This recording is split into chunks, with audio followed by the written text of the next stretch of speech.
Halo, ketemu lagi bersama saya Alfa Mandalika di program Newsmaker, obrolan hangat one on one.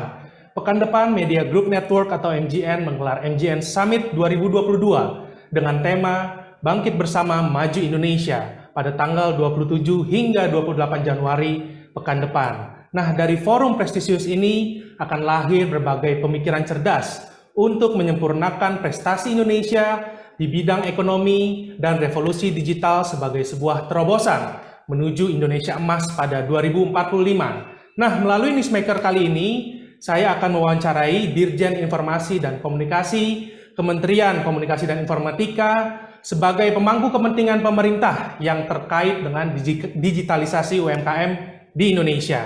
Nah, jangan lupa 97% tenaga kerja kita terkait dengan UMKM dengan perputaran uang mencapai hingga 8.500 triliun. Ini setara dengan 61% perekonomian di Indonesia. Nah, baiklah langsung saja telah hadir bersama kita Dirjen Informasi dan Komunikasi Kementerian Komunikasi dan Informatika, Bapak Usman Kansong. Selamat sore, Pak Usman. Selamat sore, Alfa. Terima kasih, Pak Usman. Salam sehat. Terima kasih, Pak Usman, atas waktunya. Baik, Pak Usman. Nah, tema MGN Summit Januari ini adalah Bangkit Bersama Maju Indonesia. Kalau perusahaan besar sudah pasti punya kapasitas untuk bangkit nih, Pak. Nah, kita bicara yang kecil dan menengah terlebih dahulu nih, Pak Usman. Berdasarkan definisi UMKM, maka orang Indonesia yang berprofesi sebagai petani, nelayan, pedagang pasar, penjual jasa dan makanan termasuk ke dalam UMKM. Nah, itu sama dengan 97% tenaga kerja. Nah, perputaran uang juga mencapai 8.500 triliun dan mungkin melibatkan 250 juta orang Indonesia nih, Pak. Nah, salah satunya yang mendorong kemajuan UMKM adalah peran digitalisasi, yaitu membawa UMKM memperluas bisnis melalui jaringan internet nih, Pak. Nah, di tahun 2024 Kemenkominfo menargetkan ada 24 juta UMKM untuk menikmati manfaat dan digitalisasi bisnis mereka nih, Pak. Nah, menjadi jelas juga nih Pak bahwa di Kemenkominfo juga menjadi ujung tombak untuk meningkatkan kesejahteraan UMKM di Indonesia nih Pak, tentu juga lewat digitalisasi. Nah Pak Usman, seperti apa sih Pak bisa dijelaskan ke kita roadmap Kemenkominfo mendongkrak kesejahteraan UMKM melalui digitalisasi nih Pak? Silakan Pak Usman. Ya, jadi Kementerian Komunikasi dan Informatika mendapat tugas atau mandat dari Presiden Jokowi untuk melakukan percepatan transformasi digital. Ya, dalam percepatan transformasi digital, kita melakukan dua langkah. Yang pertama adalah penyiapan infrastruktur digital di seluruh Indonesia, terutama di daerah-daerah 3T atau daerah-daerah yang masih dalam kategori blank spot. Kita menggunakan skala jenis teknologi yang tersedia, apakah itu fiber optik maupun BTS, Base Transceiver Station. Dengan demikian, masyarakat Indonesia ini bisa menikmati jaringan internet dan bisa menggunakannya untuk berbagai keperluan, termasuk keperluan melakukan transaksi ekonomi, termasuk UMKM dalam melakukan transaksi ekonomi secara digital atau e-commerce. Bahasa Presiden, no one left behind. Jadi jangan ada seorang pun di Indonesia yang tidak bisa menikmati jaringan internet. Karena itu kita siapkan infrastrukturnya. Yang kedua, kita menyiapkan SDM-nya. Kita menyiapkan sumber daya manusia.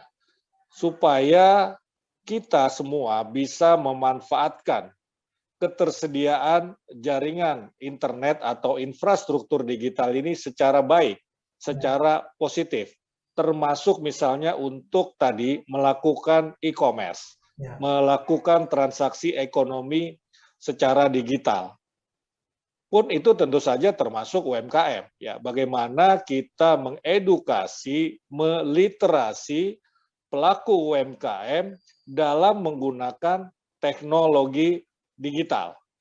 Nah, dalam konteks ini kita tentu saja punya roadmap dari 2020 sampai 2024. Jadi pada tahun 2020 kita melakukan kajian pemetaan platform digital untuk pengembangan bisnis UMKM dari hulu ke hilir. Ya, kemudian pemetaan peran dan target stakeholder terkait scale up UMKM. Kemudian baseline data. Jadi ini kita persiapkan semua. Jadi yang kita persiapkan adalah ekosistem. Ya, ekosistem. Nah, tahun 2021 sampai 2022 kita akan melakukan active selling 7.000 UMKM. Ya, UMKM supaya dia bisa e-commerce melalui teknologi digital. Jadi kita melakukan pendampingan terhadap 26.000 UMKM. Bagaimana mereka bisa menggunakan teknologi digital untuk bertransaksi, termasuk mengakses permodalan, mengakses sumber-sumber keuangan, baik sumber keuangan konvensional maupun fintech atau financial technology. Kemudian tahun 2022 sampai 2023 kita melakukan pendampingan terhadap 30.000 UMKM. Termasuk di dalamnya adalah scaling up, ya bagaimana meningkatkan kemampuan mereka. Dan pada tahun 2023 sampai 2024 kita melakukan 5 pendampingan terhadap 50.000 UMKM. Setelah itu 70.000. Jadi meningkat terus jumlahnya dari tahun ke tahun. Oke, baik Pak Usman, nih pandemi COVID-19 di Indonesia kan juga sudah mulai bisa dikendalikan nih Pak, bisa dibilang. Namun dampaknya juga bagi UMKM masih jelas sekali nih Pak, yaitu penurunan pendapatan. Nah, migrasi digital atau memanfaatkan kekuatan digital adalah cara yang didorong oleh Kominfo agar UMKM naik kelas nih. Nah, seperti apa nih Pak Usman update migrasi UMKM ke digital saat ini Pak? Ya, kami punya banyak catatan ya, beberapa provinsi. Ya, ini mungkin contoh, tidak bisa semuanya kita sampaikan di sini. Yang pertama misalnya Provinsi Sumatera Utara itu sudah ada 2.306 UMKM yang migrasi ke digital. Provinsi Bangka Belitung ada 891 UMKM, Banten 861 UMKM. Jabodetabek termasuk Kepulauan Seribu itu ada 10.125 UMKM, Jawa Tengah 2.770 UMKM, Jawa Timur 5.160 UMKM, NTB 1.324, NTT 1.030, Sulawesi Tenggara 1.042 UMKM, dan Maluku Utara 728 UMKM. Ini adalah upaya kita untuk menjawab persoalan COVID. Pandemi COVID-19 ini tentu saja menyebabkan transaksi fisik berkurang ya karena adanya pembatasan-pembatasan. Exit strateginya adalah dengan masuk ke ranah digital. Ya harus bermigrasi UMKM itu ke ranah digital. Dan saya kira dengan migrasi ke ranah digital ini bisa membantu UMKM, ya membantu UMKM untuk katakanlah meningkatkan kembali produksi dan penjualannya begitu.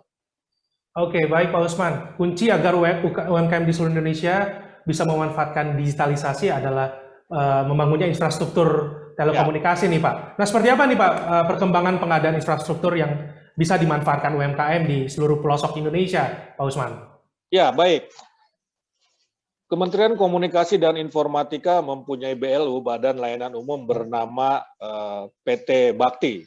Badan Aksesibilitas Telekomunikasi dan Informasi, kita singkat Bakti.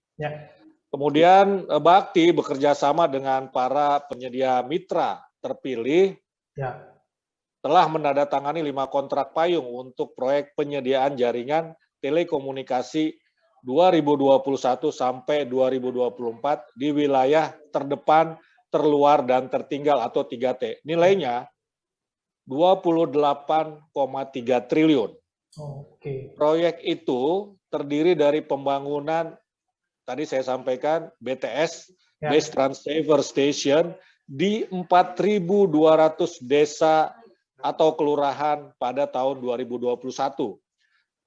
Juga 3.704 desa dan kelurahan pada tahun ini, tahun 2002, yang melengkapi seluruh desa kelurahan wilayah 3T dengan sinyal internet 4G. Ya, jadi di daerah-daerah itu kita langsung lompat itu ke 4G, ya tidak 3G lagi. Kemudian juga kita di samping BTS 4G kita mengawal proyek pembangunan satelit multifungsi Satria 1 dengan skema kerjasama pemerintah dengan badan usaha atau KPBU, ya dengan perusahaan swasta dari Prancis, kemudian juga nanti peluncurannya dilakukan oleh SpaceX. Ya, SpaceX kepunyaan Elon Musk ya, itu. Nah, ini peletakan batu pertama pembangunan stasiun buminya sudah kita lakukan di Cikarang, Bekasi ya akhir tahun lalu langsung oleh Kementerian Komunikasi dan Informatika. Satelit Satria ini diharapkan direncanakan akan beroperasi pada 2023. Dan ini juga gunanya adalah untuk mengembangkan pelaku UMKM. Ya, ada beberapa wilayah yang bisa menggunakan internet karena adanya satelit ini begitu ya. Nah, kemudian juga untuk mengembangkan pelaku UMKM di NTB ini penting ini. Ya karena NTB juga kita lihat menjadi tempat ya ada Mandalika di situ, ada KEK. Ya, ada KEK, ada MotoGP di situ ya. Ini jadi perlu kita kembangkan dan kita sudah membangun 3 BTS itu di situ. Ya, sudah membangun 3 BTS, tentu saja keperluannya bukan untuk jangka pendek saja, tetapi juga untuk jangka panjang. Ya, setelah katakanlah MotoGP itu selesai, masyarakat masih bisa menggunakannya ya untuk keperluan tadi kalau dalam konteks UMKM ya, dalam konteks untuk melakukan transaksi secara digital ya. Jadi kita membangun 3 BTS tambahan dan menyiapkan 78 titik-titik akses internet gratis melalui satelit. Itu baru di NTB saja ya begitu. Tadi saya jelaskan ada 4.200 desa yang sedang kita bangun dan sudah sebagian diantaranya. Nah, jadi dalam mempersiapkan infrastruktur kita harus menjalankan amanat Presiden ya, bahwa no one left behind tadi itu, tidak boleh ada orang Indonesia yang tidak kenal internet begitu. Kira-kira seperti itu. Baik Pak Usman. Nah, saya kutip juga nih Pak dari informasi media di Natuna Pak, pulau terluar di Indonesia, ternyata UMKM yang memanfaatkan bisnis digital menjamur nih Pak. Berkat jaringan fiber optik Palaparing, warga Natuna bisa berjualan online nih Pak. Nah Pak Usman, ada lagi nggak nih Pak kisah-kisah UMKM lainnya di pelosok Indonesia yang telah mendapatkan manfaat nyata dari infrastruktur yang disediakan oleh Kemenkominfo, Pak? Banyak, ya contoh Papua. Ya, Papua kemarin kita menyiapkan jaringan internet. Sebetulnya sudah ada, tetapi kemarin dalam konteks penyelenggaraan PON dan Peparnas di Papua, maka kami menambah tentu saja jaringan internet di sana. Ya, kita menyiapkan mitigasi juga di sana kalau nanti ada kerusakan ya, karena memang wilayah geografis Indonesia ini kan unik. Kalau kita pasang fiber optik itu bisa di bawah laut itu ada gempa bawah laut ya. Waktu itu pernah jaringan fiber optik kita ke Papua itu terkena gempa, akhirnya putus dan itu membutuhkan waktu panjang. Nah, karena itu kemudian untuk membetulkannya atau untuk memperbaikinya. Nah, karena itu kita kemarin dalam konteks PON menyiapkan sungguh-sungguh jaringan internet ya supaya PON berlangsung baik. Tetapi lebih dari itu, ternyata jaringan internet itu juga dipakai oleh UMKM di Papua untuk memasarkan produknya di marketplace. Souvenir ya untuk keperluan PON waktu itu, tetapi sekarang masih dipakai juga untuk keperluan memasarkan ya produk-produk dari Papua, misalnya kopi, misalnya kopi itu juga ditempatkan di marketplace ya atau di lokapasar. Nah, itu juga contoh sukses ya. Di Mandalika nanti juga akan seperti itu. Ya, seperti itu kita sudah menambah jaringan internet misalnya untuk 6 desa di sana. Ya, 6 desa ini akan bermanfaat untuk pariwisata nanti. Di sana Kementerian PUPR sudah memperbaiki rumah-rumah penduduk untuk dijadikan homestay. Nah, sementara Kominfo lah yang menyiapkan jaringan internetnya.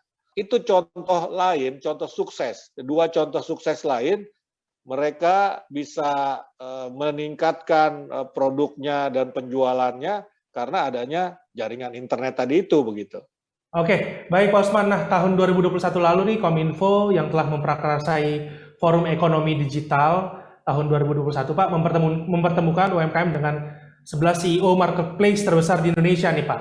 Nah, Pak bisa diceritakan Pak seperti apa sih hasil pertemuan dari UMKM dengan 11 CEO marketplace tersebut Pak? Ya, dalam forum itu disepakati beberapa hal. Pertama, UMKM Indonesia harus mengisi kebutuhan ruang digital dan konsumsi Indonesia terlebih dahulu. Ya, jadi untuk kebutuhan dalam negeri ya, dan produknya yang dipasarkan tentu saja juga mestinya adalah produk dalam negeri. Karena itu tadi saya baru saja dari Jambi menghadiri launching ya atau peluncuran Gerakan Nasional Bangga Buatan Indonesia. Dan pasti buatan Indonesia itu banyak yang dipasarkan melalui marketplace ya, melalui jaringan internet. Nah, jadi kita sepakati itu ya, kita sepakati bahwa ya harus mengisi UMKM kita mengisi kebutuhan ruang digital dan konsumsi Indonesia terlebih dahulu.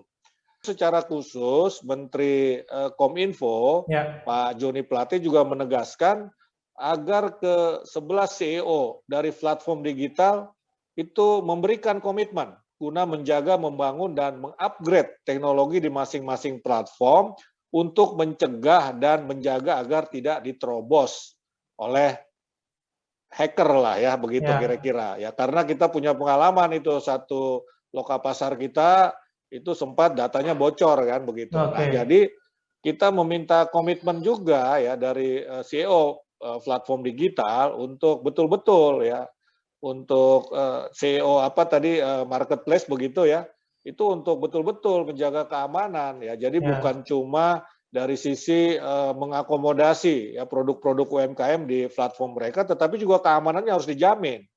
Oke, baik nih Pak Usman, berdasarkan data Kemenkop, UMKM mendapatkan pemasukan naik 1,1 kali lipat dengan digitalisasi. Akses pasar nasional juga naik 2 kali lipat, dan membuka peluang juga ekspor produk 4 kali lipat dengan digitalisasi nih. Nah, seperti apa nih Pak hasil penambahan pendapatan UMKM berkat pelatihan digitalisasi UMKM dan mempertemukan UMKM dengan marketplace raksasa di Indonesia yang digelar Kemenkominfo Pak?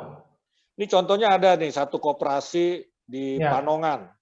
Panongan ini dekat sini, Kabupaten Tangerang. Dia memiliki jaringan koperasi UMKM hingga Pulau Cangkir, Kronjo, Tangerang. Dan melalui program ini, si koperasi tadi itu dan rekan-rekannya yang tergabung dalam koperasi dapat belajar bagaimana mengelola UMKM dan produknya itu dijual melalui aplikasi digital.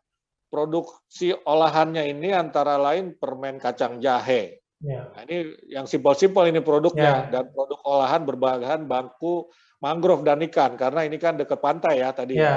Program Active Selling ini memberi peluang untuk memasarkan produk keluar Tangerang secara online, sehingga produknya ini laris dijual.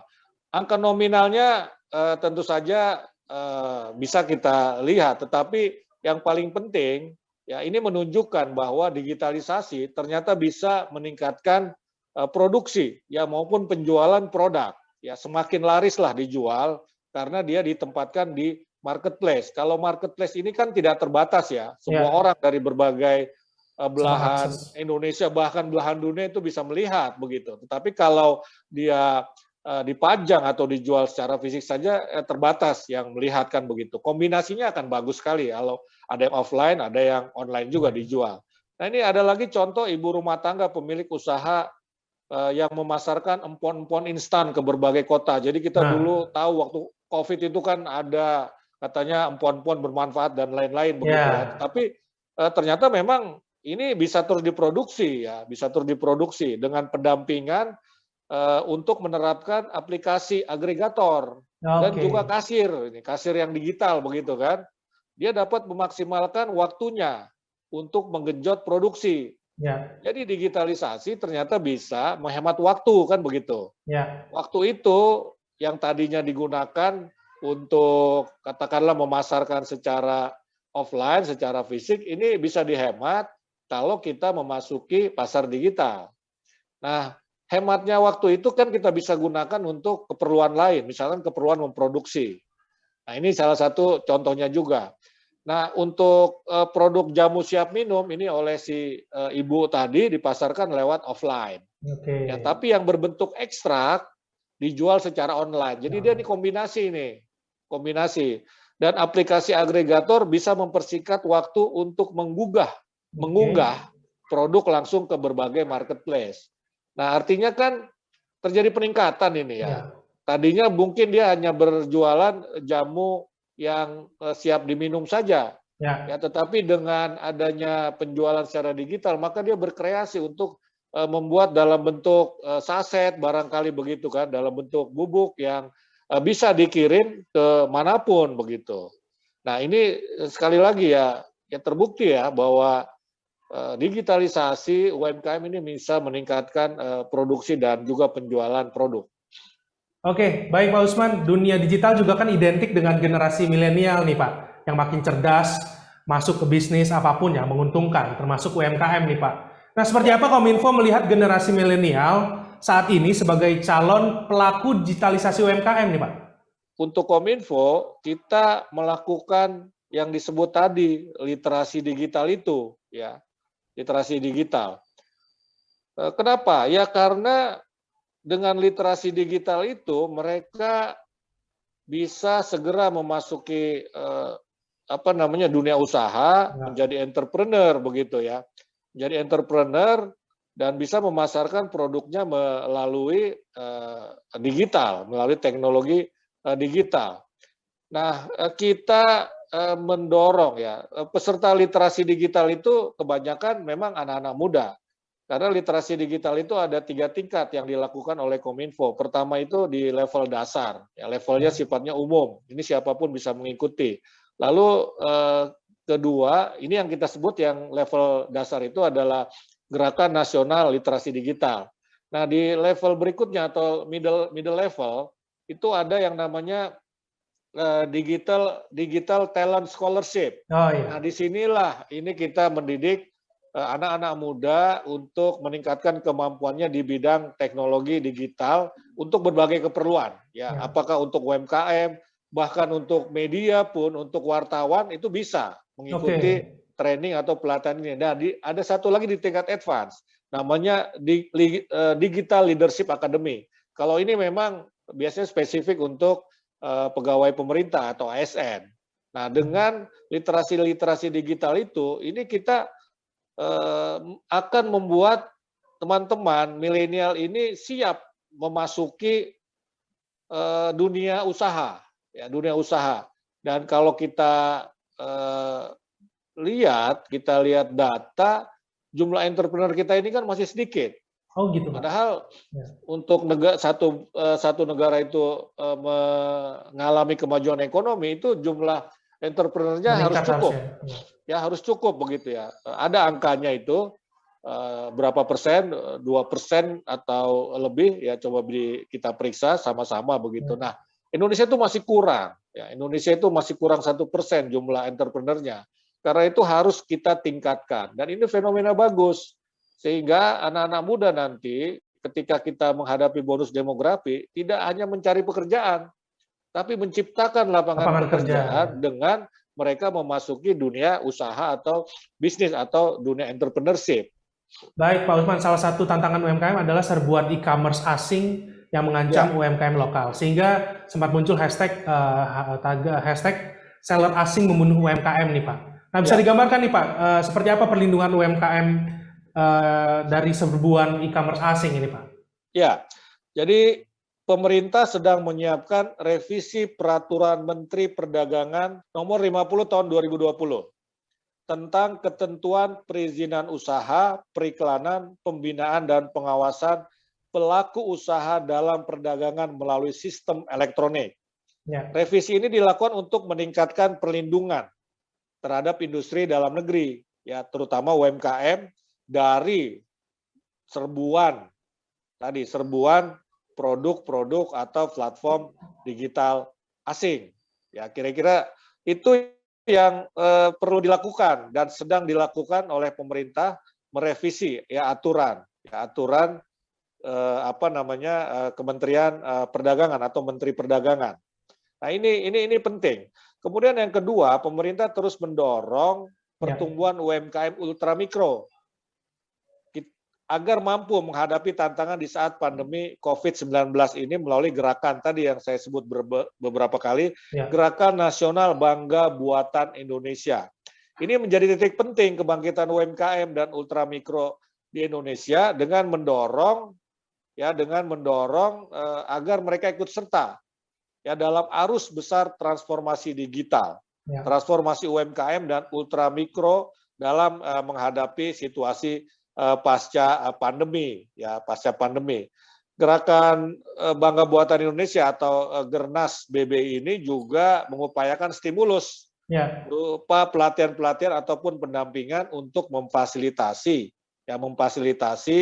penyesuaian peralihan aktivitas bisnis UMKM ke ruang digital atau digital space yang dikenal dengan sebutan digital onboarding.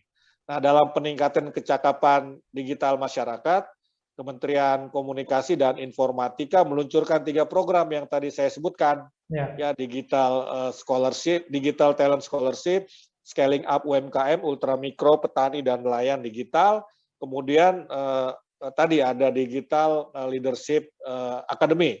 Tujuan semuanya adalah untuk pengembangan, pendampingan demi meningkatkan gerakan UMKM Go Digital atau UMKM Go Online yang akan semakin intensif tentu saja. Nah, gerakan BBI ini kita juga melakukan program pelatihan bahasa Inggris ini kepada para UMKM. Kita ini kan bukan cuma mengeluhkan serbuan, tetapi kita juga harus meningkatkan kemampuan kita dalam bahasa Inggris antara lain. Kita bisa memasarkan produk kita dalam bahasa Inggris begitu. Juga ini penting untuk pegiat desa-desa wisata misalnya. Ini kan mereka juga memasarkan produknya kan lewat digital, ya kan? Ini harus piawai dalam bahasa Inggris ya. Kalau tidak, maka kita tidak bisa bersaing di kancah global. Kira-kira seperti itu upaya yang kita lakukan. Baik, terakhir nih Pak Usman, pekan depan kan Media Group Network akan menggelar MGN Summit nih Pak 2022 dengan tema Bangkit Bersama Maju Indonesia. Nah, apa harapan Pak Usman nih Pak dalam forum tersebut Pak? Ya, saya kira kita memang harus menggerakkan masyarakat untuk pulih baik secara kesehatan maupun secara ekonomi. Dan saya kira apa yang dilakukan oleh Media Group ini sangat penting dalam konteks pemulihan ekonomi. Dalam konteks pemulihan ekonomi, sebab mudah-mudahan ini harapan kita di tahun 2022 ini kita akan lebih fokus pada pemulihan ekonominya begitu ya, karena kita berhasil mengendalikan pandemi. Mudah-mudahan seperti itu, Omikron juga bisa kita kendalikan, maka fokus kita adalah pemulihan ekonomi. Nah, saya berharap